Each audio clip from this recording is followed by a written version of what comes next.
At my sister's wedding, I was handed a paper badge that read limited access guest. My mom whispered, "That means no plate." I looked over, walked to the gift table, retrieved my envelope with the $7,500 fund check, and said, "I think you won't need this anymore." My sister ran after me, and my parents shouted, "Come back," but Hello everyone. Thank you for being here with me today. Before I begin my story, I'd love to know which city you're joining us from. Please feel free to share in the comments. Now, let me take you into this story. It all started with a phone call on a rainy Tuesday in April. Brenda's voice came through the line, thin and reedy, like a signal struggling to connect. "Oh, Carolyn. I just don't know how we're going to do it." I could picture her perfectly, sitting at her kitchen table, twisting a napkin in her hands. I settled deeper into my couch, pulling a blanket over my legs. "Do what, Bren? What's wrong?" "The wedding," she sighed, and it was a heavy, dramatic sound. "Everything is just so much more than we thought. The venue, the caterer. Walter's salary is steady, but it only goes so far. And the honeymoon, we were dreaming of Hawaii, you know? A real, proper honeymoon. But it's not going to happen." My heart went out to her. It always did. Ever since we were little girls, I was the quiet, steady one, and she was the whirlwind of drama and dreams. I was the one who saved my allowance, she was the one who spent it all on candy and then looked at me with those big, sad eyes. And I'd always share. "Hey," I said, my voice soft but firm. "It's going to be okay. It's your wedding. It should be perfect." "But how?" she whispered. And without even thinking, I said the words that would change everything. "I've got you. Don't worry." That conversation was the spark. For the next 6 months, my life became a series of small, quiet sacrifices. I worked as an administrative manager at a mid-sized logistics company. It was a good job, one I'd earned after years of hard work, and I'd just gotten a small promotion a year earlier. But it wasn't the kind of job where you had thousands of dollars just sitting around. So, I started picking up extra shifts, offering to handle the weekend reports that nobody else wanted. My boss was thrilled. My social life, not so much. My best friend, Susan, called me one Friday night. "Carolyn, we're all going out for dinner and drinks at the Oak Room. You have to come. You've been a ghost for months." I looked at my own dinner, a bowl of leftover chili, and sighed. "I can't, Sue. I'm swamped with this project for work." It wasn't a complete lie, but it wasn't the whole truth either. The truth was, a night out at the Oak Room would cost at least $60, and that was $60 that needed to go into the Brenda's honeymoon fund, a plain white envelope I kept tucked away in my desk drawer. I canceled my annual trip to the lake with my college friends, a tradition we'd kept for 15 years. I told them something had come up at work. I drove my 10-year-old sedan even when it started making a funny rattling noise, putting off the trip to the mechanic. I even dipped into the small inheritance our grandmother had left me years ago, a fund I'd promised myself I'd only touch for a true emergency, or a down payment on a house. To me, my sister's happiness felt like an emergency. Every 2 weeks, when my paycheck came in, I'd sit at my kitchen table, pay my bills, and then transfer whatever was left, every single dollar, into my savings. I watched the number in that account climb, 1,000, then 3, then 5. When it finally ticked over to $7,500, I felt a wave of pride so powerful it almost brought me to tears. I had done it. I had done something truly meaningful for my sister. A few weeks before the wedding, I went to the bank, got a cashier's check, and sealed it in a simple, elegant card. This was it. This was the proof of my love, a tangible thing she could hold. I couldn't wait to see her face. I imagined her and Walter, sitting on a beach in Hawaii, sipping cocktails, all because of me. The thought made every single sacrifice worth it. Or so I thought. The day of the wedding arrived, bright and clear. I spent the morning feeling a bubbly mix of excitement and anticipation. I chose my dress carefully, a simple, elegant navy blue dress that I'd bought on sale. I did my hair, put on a little makeup, and felt genuinely happy. This was my big sister's big day. I drove to the church for the ceremony. It was beautiful, of course. Quick, pretty, the kind of thing that's all a blur of white lace and polite applause. Brenda looked radiant, and Walter looked nervous but happy. I managed to catch Brenda's eye for a second as she walked back down the aisle, and I gave her a huge, beaming smile. She sort of nodded in my direction, but she was quickly swept away by the crowd. I chalked it up to nerves. It was her wedding day, after all. I wasn't expecting a red carpet treatment. The real event, the reception, was at a fancy country club about 20 minutes away. I arrived, parked my rattling car between a Lexus and a BMW, and walked toward the grand entrance. The sun was warm on my shoulders, and I could hear the faint sound of music and laughter from inside. As I stepped into the foyer, I saw the check-in table. It was draped in white linen, with two smiling women sitting behind it. I got in line behind a couple who were laughing about something on their phone. When they got to the front, one of the women handed them these beautiful, shiny, envelope-style badges. They were trimmed in gold, with their names and table number, Table 8, written in perfect calligraphy. They pinned them on and walked inside, still smiling. Then it was my turn. I stepped forward, giving the woman my name. Carolyn Miller. She didn't look up. Her finger slid down a printed list. She stopped, then reached under the table and pulled something out. It wasn't shiny. It wasn't gold-trimmed. It was a flimsy piece of white paper, the kind you'd get at a visitor's desk in an office building, stuck inside a cheap plastic sleeve with a safety pin on the back. Printed on it, in thick, black, block letters, were 3 words, "Limited Access Guest." I just stared at it. For a second, my brain refused to process what I was seeing. Limited access?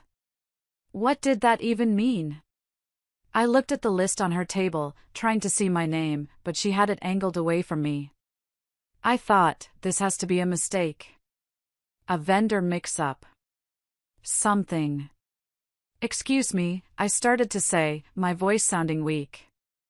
I think there might be a mistake. I'm the bride's sister. The woman finally looked up at me, her smile tight and professional. That's the badge I have for you, ma'am. My throat went dry. I stood there, holding this humiliating piece of paper, my mind racing. And then, as if summoned by the sheer force of my confusion, my mother appeared at my elbow. She was dressed to the nines in a shimmering silver gown, her hair perfectly coiffed. She leaned in close, and her perfume, a scent I'd known my whole life, filled my senses. She whispered in my ear, her voice light and conspiratorial, like we were sharing a funny secret. That means no plate. And then she was gone.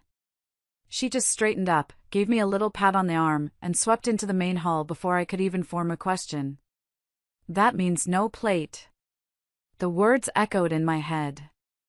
I waited for her to turn around, to wink, to let me in on the joke. But she never looked back. I was left standing there, alone in the foyer, with a cheap paper badge in my hand and my mother's cruel whisper ringing in my ears. The warmth of the day suddenly felt like a bitter chill. I stood there for what felt like an eternity, the flimsy plastic badge feeling both heavy and insignificant in my hand.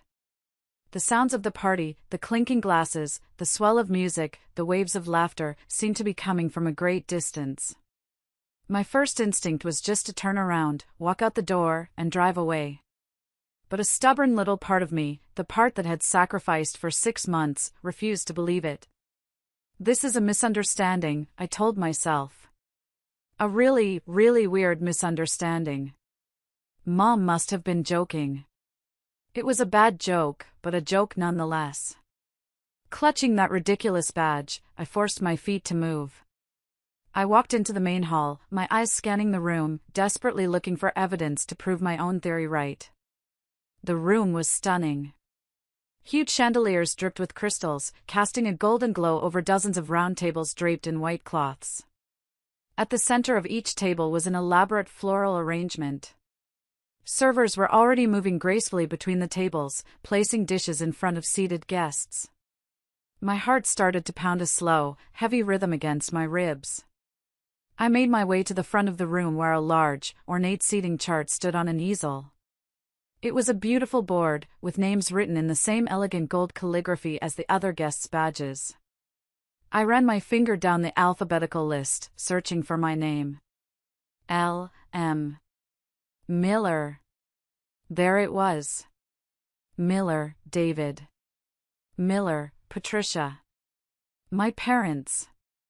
They were at table 2, the main family table, right next to the head table. But my name, Carolyn Miller, it wasn't there. A knot of ice formed in my stomach. Okay. Fine. Maybe I wasn't at the main table. Maybe they put me at another table with cousins or something. I scanned the entire board, my eyes darting from name to name, my breathing getting shallower. Table 3 and 4 and 10, 15, nothing. My name was not listed anywhere.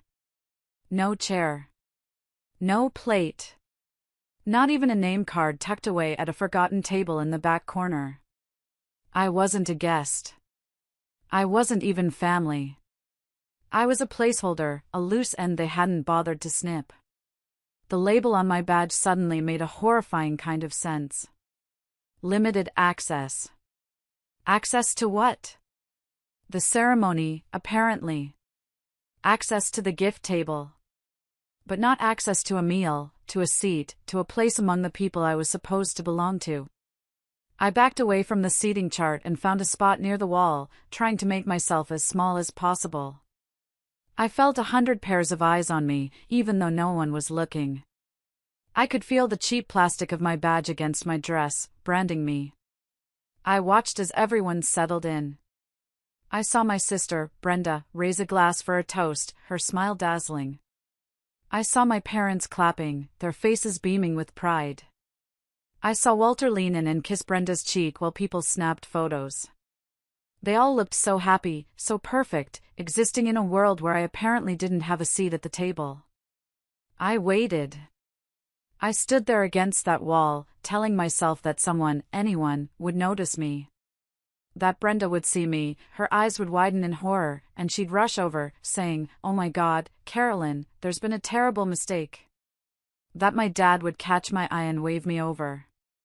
That my mom would come back and say, "I was just kidding, you silly goose, come sit down." No one did. They saw me. I know they did. I made eye contact with my mother once. She just gave me a tight little smile and turned back to her conversation. My father glanced my way, a flicker of something unreadable in his eyes, and then looked away. They saw me standing there, dateless, seatless, and alone. And they didn't care. That was the moment the ice in my stomach shattered into a million sharp, painful pieces. It wasn't a mistake. It wasn't an oversight. It was deliberate. The realization hit me not like a wave, but like the calm, cold certainty that comes after a storm. All the love, the sacrifice, the months of scrimping and saving, it all felt like a joke. And I was the punchline. I looked at my family, laughing and celebrating at their table, and I felt nothing but a profound, empty silence in my head. There was no screaming, no crying. The hurt was so deep it was quiet. And in that quiet, a single, clear thought emerged: no.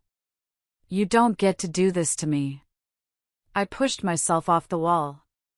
My movements felt deliberate, almost robotic. I turned my back on the main hall and walked out into the foyer, back to the entrance where the gift table stood.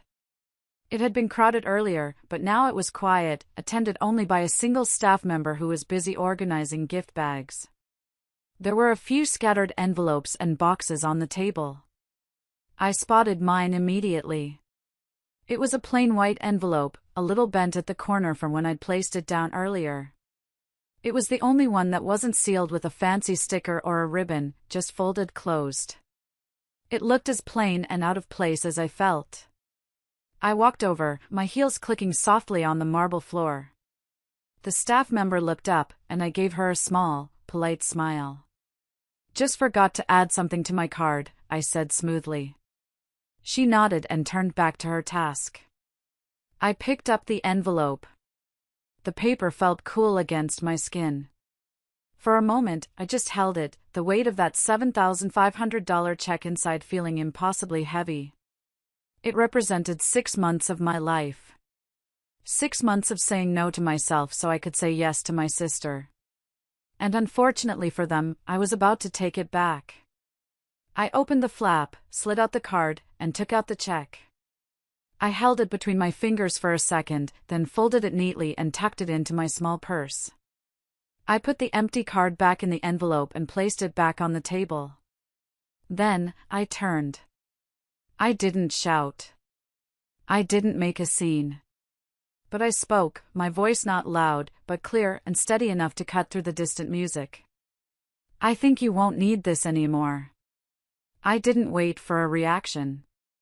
I turned and walked toward the exit, my posture straight, my head held high.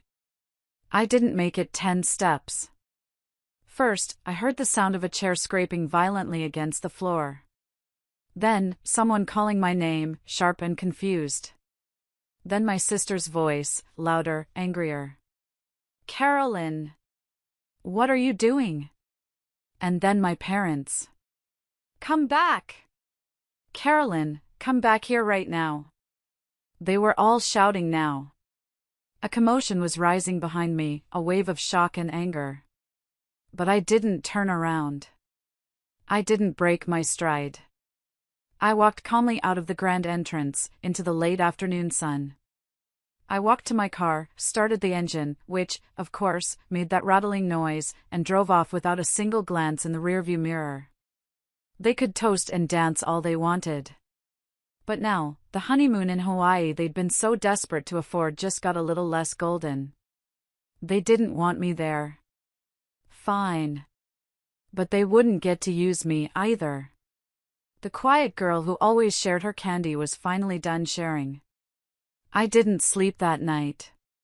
Not because I was angry, though I was. It was more than that.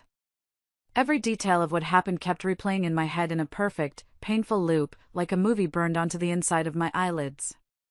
The flimsy paper badge. My mother's whisper. The empty space on the seating chart. The look on my father's face. Over and over again. I couldn't stop thinking about that white envelope sitting on the gift table, how proud I had been when I dropped it off. I thought I was doing something good, something meaningful. I thought I was part of something. Instead, I was the girl with the paper badge. The girl who didn't get a seat. The girl whose own family decided she didn't quite belong. By morning, the text started. First, "My mom, we need to talk. This has been blown way out of proportion." Then my dad, "Carolyn, please don't make this a thing. Let's not ruin the weekend." And finally, my sister, "Brenda, I can't believe you did that. You embarrassed me in front of everyone." I stared at my phone, a bitter taste in my mouth. Notice what was missing. Not one of them said, "I'm sorry." Not one of them admitted anything was wrong with what they did. It was all deflection, all sugarcoating, all framed as if my reaction was the problem, not their treatment of me. My mom actually sent a follow-up text that made me want to throw my phone against the wall. "We just assumed you'd be okay with standing since you always say you don't care about fancy stuff." As if I was supposed to be grateful for the privilege of being excluded with a smile. Like I was some kind of enlightened monk who would just float above the humiliation. Around noon, my dad called. I ignored it.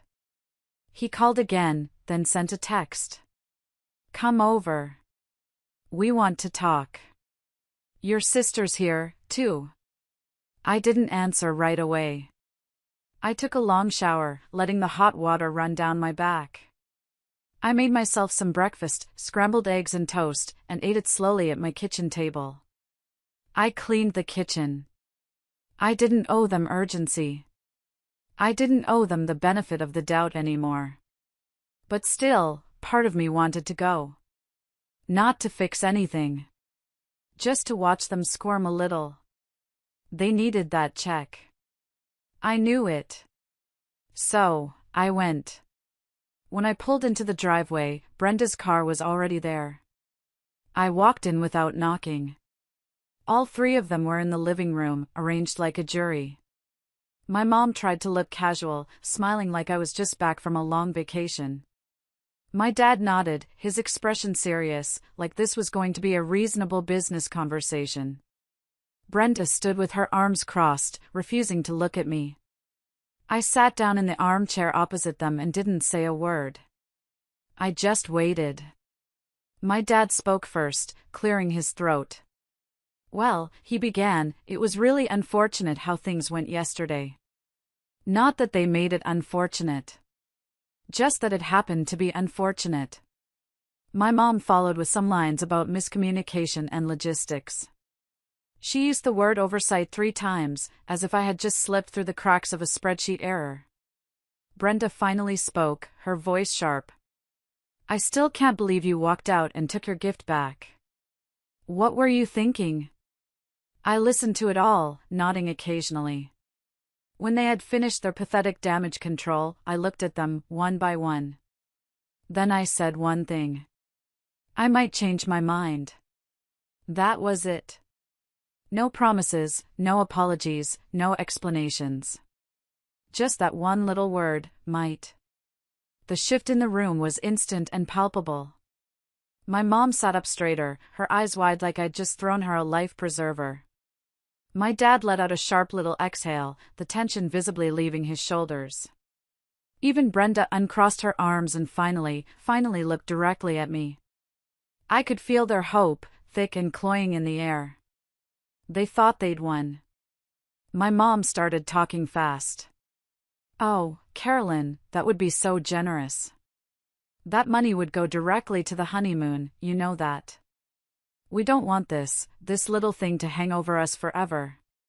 My dad chimed in about how families have rough moments, but they get through them. Brenda didn't say thank you. Not even then. I just smiled a little, stood up, and said, I need some time to think. I walked out, leaving them with that word, might, buzzing in their ears like a secret promise. Let them sit with that. Let them stew in it. Because for the first time in a very long time, they wanted something from me. And I was going to let them feel what it's like to hope someone else gives you what you desperately need, and doesn't. The next few days were a masterclass in manipulation. My mom left a voicemail, her voice soft and careful, like she was speaking to someone on a ledge. She said she'd been thinking all night, that perhaps things had been handled a little too rigidly, that perhaps they could have communicated better. But still, no, I'm sorry. Just an attempt to paint the whole thing as a minor misunderstanding that I had blown out of proportion. Then came the kicker, they were delaying the honeymoon. Not canceling, just pushing it back a bit. She said it like it was a weather delay, a bit of mild turbulence. What she didn't say was the part one already knew, without my check, they were screwed. My dad tried a different tactic. He called and played the flattery card. I'm so proud of the woman you've become, Carolyn, he said, his voice smooth. Successful, stable, dependable. You should be proud of yourself for having something to offer. Then he got to the point. We trust your judgment. I know you'll make the right call. The message was clear, you're the responsible one, so be responsible and give us the money. That was the moment I remembered the car. About 6 months earlier, my dad's old station wagon had finally given up the ghost. I had a second car, an older but reliable sedan that I mostly used for weekend errands. They asked if they could borrow it for a week or two while they sorted things out. A week turned into a month, then 2. Every time I asked about it, my dad had an excuse. They were waiting for a part. The mechanic was busy. The mechanic didn't show up. After a while, I just stopped asking. It became another one of those things I'd just done for the family. Another quiet sacrifice. But the car was still in my name. Still on my insurance. I hung up the phone with my dad, walked over to my laptop, and logged into my insurance account. Yep. Still registered to me. An idea, cold and clear, formed in my mind. Actions speak louder than words, right? Well, my family was about to hear me loud and clear. I looked up local towing companies. I found one with good reviews and called them. "Hi," I said, my voice perfectly steady. "I need to schedule a vehicle recovery. I'm the registered owner." I gave the operator my parents' address. She asked if the keys would be available. "No," I replied. "It will need to be towed." "No problem," she said. "We can have a truck there Friday morning at 9. "Perfect," I said, and gave her my credit card information. No warning. No courtesy heads up. Just a scheduled tow for Friday at 9:12 a.m. I spent the next 2 days in a state of calm anticipation. Friday morning came. I made myself coffee and sat by the window, my phone on the table in front of me. At 9:15 a.m., it rang. It was my mom. I let it go to voicemail. It rang again immediately. I let it go again. A third time. Finally, I picked up. "Hello?" I said, my voice neutral. "Carolyn," she shrieked, her voice panicked. "There's someone outside. There's a tow truck in the driveway. They're hooking up the car. Did you do this?" "Yes," I said simply. There was a moment of stunned silence on the other end of the line. I could hear my dad yelling something in the background, probably at the tow truck driver. "Why?" she finally asked, her voice a strained whisper. "Why would you do that?" "I'm changing insurance companies," I said, which wasn't a lie. I had been meaning to for months. It's just easier to have the vehicle at my own place while I sort out the paperwork. "But we need the car," she sputtered. "We have plans. This is so inconvenient." I could hear my dad now, his voice getting louder and angrier in the background. "Tell him to get his hands off my car," he roared, forgetting, apparently, that it wasn't his car at all. I took a slow sip of my coffee. "Then maybe you should borrow one," I said, my voice cool. "Or rent one. Or figure something out. That's what I'd have to do, right?" There was another pause. Then, my mother's voice dropped, full of accusation. "This is about the wedding, isn't it?" "No, Mom," I said, and for the first time, I felt like I was speaking the complete, unvarnished truth. "This is about patterns." And I hung up. The silence after I hung up on my mother was profound. For the rest of the day, I expected a flood of angry calls or texts. Nothing. It was an eerie, unsettling quiet.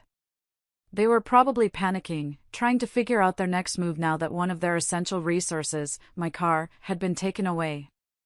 It felt like I had finally, after all these years, changed the rules of the game, and they didn't know how to play anymore. That evening, I was curled up on the couch, trying to watch a movie but mostly just staring at the wall, when my phone buzzed with a message from a number I didn't recognize. My first instinct was to ignore it, assuming it was one of my parents trying a new tactic. But something made me look. The message read, "Hey Carolyn, this is Walter. Brenda's fiancé. I hope this isn't out of line." My heart skipped a beat. Walter? Why was he messaging me? Another message popped up before I could reply. "I don't know everything that happened at the reception, but I saw what they did with the seating and the badge. I just want you to know I'm really, truly sorry. You didn't deserve that." I stared at the screen, reading the words over and over. It was the first apology I had received from anyone. And it came from the person I least expected. Walter had always been quiet, a bit shy, usually overshadowed by Brenda's big personality. I never really knew what he thought about anything. To know that he had seen what happened, and that he thought it was wrong, felt validating. It was like a single, steady light in a dark room. I took a moment before I typed back. "Thank you for saying that, Walter. I really appreciate it." His reply was almost instant. "I just wish you'd stayed. I think everything would have played out differently if you'd been there longer." I didn't agree with that part. I knew that staying would have just meant enduring more humiliation in silence. But I didn't argue. I wasn't going to dump my bitterness on the one person in this whole mess who seemed to have a working moral compass. I just sent back a simple, "It means a lot that you reached out." That small exchange changed something in me. It broke through the feeling of complete isolation. I wasn't crazy. I hadn't overreacted. What they did was wrong, and someone else saw it too. It was a small thing, a few lines of text on a screen, but it felt like being handed a shield. It strengthened my resolve. It made me feel less like a lone soldier and more like someone who was, justifiably, defending her own ground. The quiet from my parents and sister continued, but now, it felt less like a punishment and more like the silence of cowards. And I knew, with more certainty than ever, that I was done letting them get away with it. A few days after the car was towed, I decided it was time to stop waiting for them to make a move. I was going to make one of my own. I drove over to my parents' house unannounced. I parked across the street and walked in through the front door without knocking. My dad was in the living room watching the news. He flinched when he saw me, a deer caught in headlights. My mom walked out of the kitchen, wiping her hands on a towel, her face a mask of rehearsed nonchalance. "Carolyn." "I didn't know you were coming," she said. "I know," I replied, sitting down at the kitchen table.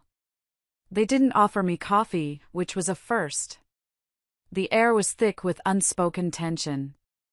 My dad muted the TV and leaned forward, gearing up for a pitch. "Listen, honey," he started, "we've talked to Brenda. She's just so upset about everything.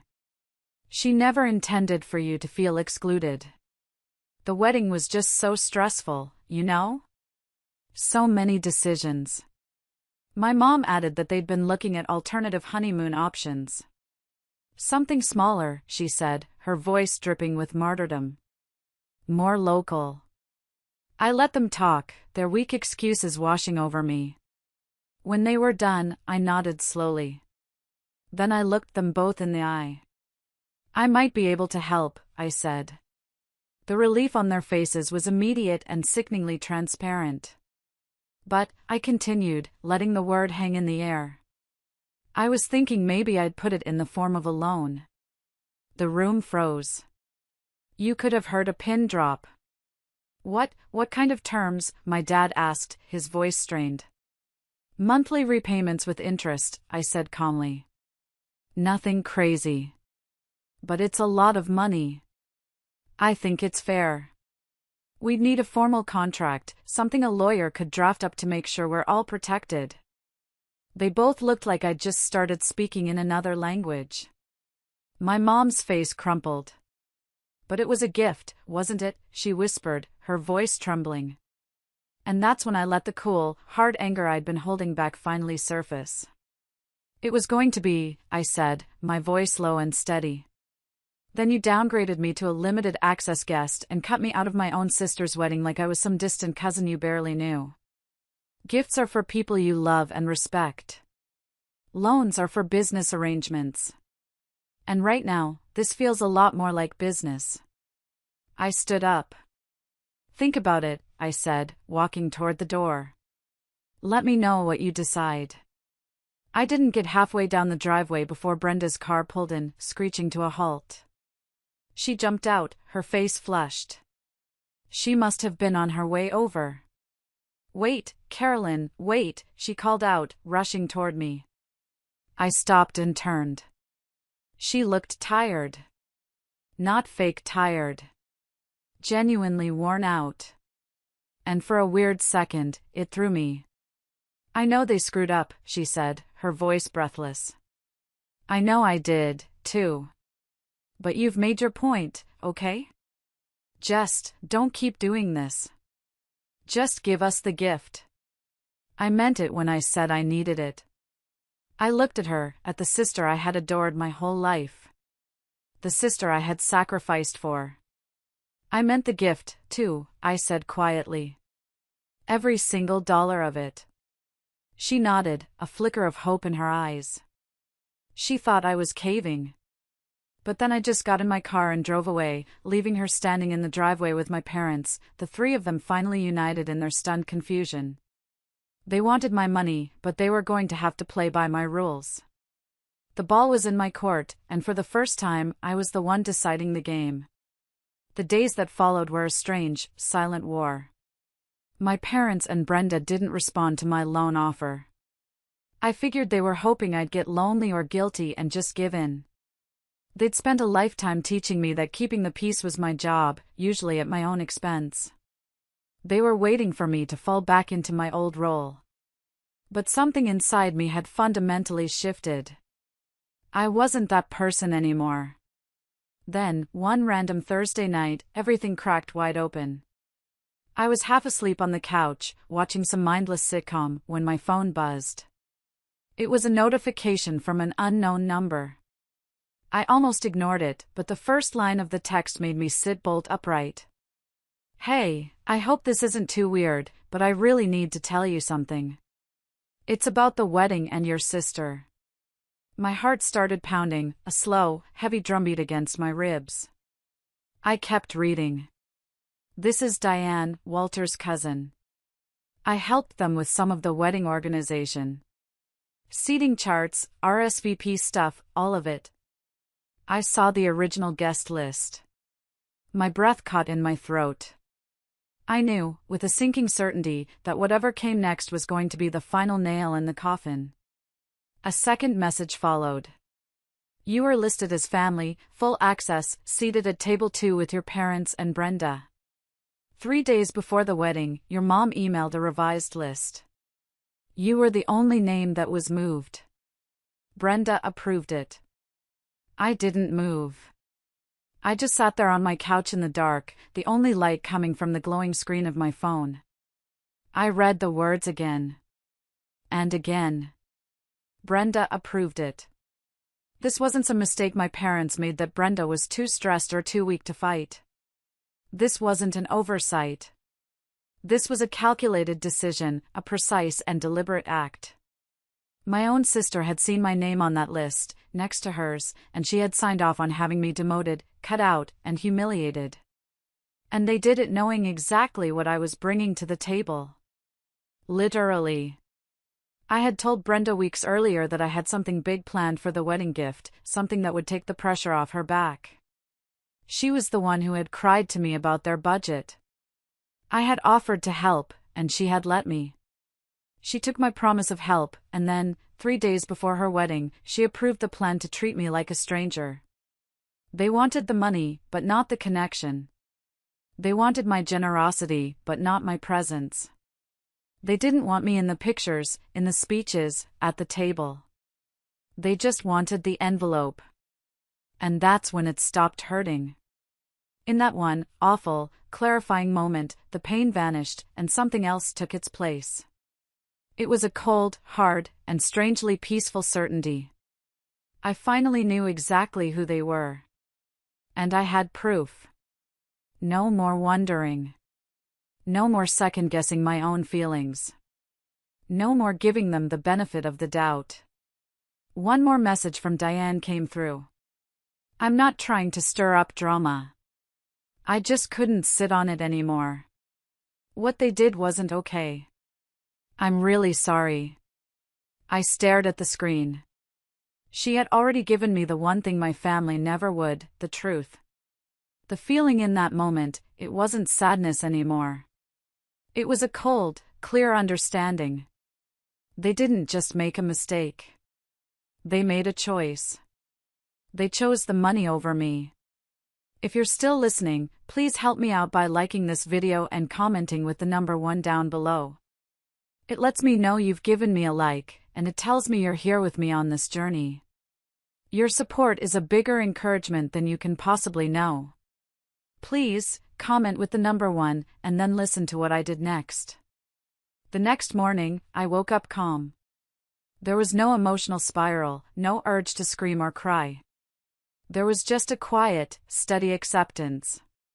They chose this. My mother chose to exclude me. My dad chose to support her. And Brenda, she chose to let it happen. She approved it. So, I started cleaning house. It wasn't an act of anger. It felt more like a necessary, long overdue tidying up of my own life. I opened up my phone. I found the family group chat, the one that was always filled with my mom's cheerful emojis and my dad's bad jokes. I scrolled to the bottom, found the button that said Leave Conversation, and pressed it without a single word. 1 minute I was there, the next I was gone. Then, I went to my contacts. I found Mom. I blocked her number. I blocked her on every social media platform. No more seeing her curated posts about her wonderful family. I did the same for my dad. Then I got to Brenda. My finger hovered over the block button. But I stopped. I didn't block her. Not yet. I just muted her conversation. Silenced it. I wasn't trying to punish them in a way they could see. I was removing myself from the space where they had built a version of me that only existed for their benefit, the dependable, ATM sister Carolyn. That version of me was gone. Later that day, I got another text from Walter's fiancé, Brenda's husband. I meant Walter. I don't know what happened, he wrote, but Brenda's been quiet all morning. I think she's realizing things. I read his message and felt a brief pang of sympathy for him, a good man caught in a messy family. But I didn't respond. Let her sit in it. Let her realize things on her own. I wasn't going to carry that weight for her anymore. 2 days later, my dad tried to get through my firewall. He sent a message from his work email, a short, pathetic attempt to smooth things over. It read, "Family is complicated. We all make mistakes. We love you." I stared at it. No apology. Just a vague lifeline wrapped in excuses. The old me, the peacekeeper, would have grabbed onto it. She would have used it as an excuse to let everything slide, just to have things go back to normal. But the new me knew their normal was my misery. I dragged the email to the trash folder without a reply. I went to my computer, found the file on my desktop labeled loan terms, and I deleted it. They weren't getting the money as a loan. They weren't getting it as a gift. They weren't getting anything. That door was now closed, locked, and bolted. The silence that followed felt different. It wasn't the tense, waiting silence from before. It was a clean, empty space. A space that was finally mine. Then, on a random Tuesday evening, Brenda's name popped up on my phone. She was calling. My thumb hovered over the green button. For a heart-stopping second, the little girl inside me, the one who adored her big sister, wanted to answer. But I didn't. I let it go to voicemail. The message she left was short. Her voice was thick with emotion. "Carolyn, I really need to talk to you. Please, just give me 5 minutes. I know I don't deserve it, but I'm asking anyway." I listened to it once. Then I set my phone down, put on my sneakers, and went for a long walk. No music, no distractions, just the sound of my own footsteps on the pavement and the quiet evening breeze. It was the most peaceful I had felt in months. I was finally breathing my own air. My birthday was coming up in a couple of weeks. For years, my mom had always made a big deal out of it, insisting on a family dinner at my favorite Italian restaurant. I had even, foolishly, made a reservation weeks ago, holding on to a sliver of hope that they might somehow pull their heads out of the sand. That hope was gone now. The day after Brenda's call, I cancelled the reservation. There would be no family dinner. A few days before my birthday, a letter arrived in the mail. It was a thick, cream-colored envelope, and I recognized my mother's careful, looping handwriting immediately. There was no return address. I opened it. The letter was 2 pages long. She wrote about how much she missed me, how family wasn't the same without me, how mistakes were made and maybe things got out of hand. She said they never, ever meant to hurt me like that. But still, through all the beautifully crafted sentences, the apology was missing. There was no ownership, no I was wrong. It was just a gentle rewriting of history, a version where they were loving but overwhelmed, where I was sensitive but strong, and where this whole ugly affair could be chalked up to a simple misunderstanding. I folded the letter once, then twice, tucked it back in the envelope, and placed it in the bottom drawer of my desk. Let it sit there. Let it age into irrelevance. On the night of my birthday, I ordered takeout from that same Italian restaurant. I lit a single candle on a slice of tiramisu I'd bought for myself. As I sat alone on my small porch with a glass of wine, I whispered one word before blowing out the candle. Freedom. Not forgiveness. Not closure. Just freedom. The freedom from pretending they would ever change. The next morning, on my actual birthday, I woke up to no calls, no texts, no fake cheer. It was exactly what I needed. I made myself pancakes. I played music too loud. I danced barefoot in my kitchen like nobody had ever handed me a paper badge that said I didn't belong. Because I did belong. Just not there. Not with them. That weekend, I finally booked the trip. I didn't go far. Just a 3-day trip to a small coastal town I'd never been to. I packed light, a carry-on, a journal, and a couple of comfortable sweaters. I didn't tell anyone where I was going. When I arrived, I turned off my phone. For 3 days, there was no social media, no emails, no family drama. Just the sound of the ocean waves, the smell of salt in the air, and the quiet that comes from finally, truly being alone. But not lonely. I woke up early each morning to watch the sunrise, a cup of hot coffee warming my hands. I walked for hours along the beach, letting the cold water chase my bare feet. I sat in a small cafe and wrote pages and pages in my journal. But I wasn't writing about them. I was writing about me. About who I used to be, and who I was becoming. About how for so long, I'd measured my own worth in their approval, and how little that was worth in the end. On the last night of the trip, I walked along the shore as the sun went down, painting the sky in shades of orange and purple. And for the first time in as long as I could remember, I laughed out loud, a real, uninhibited laugh, and no one was there to judge it or quiet it. I felt light. I felt like myself again. When I got home, the silence was still there. But it felt different now. It felt like a choice I had made, not a punishment I had to endure. The peace I had found by the ocean had followed me home. A few days later, I found another envelope in my mailbox. This one was from Brenda. It wasn't my mother's elegant stationery. It was just a plain white envelope. Inside, there was a folded note and a printed photograph. The photo was from our childhood, taken at a summer barbecue in our backyard. We were maybe 8 and 10.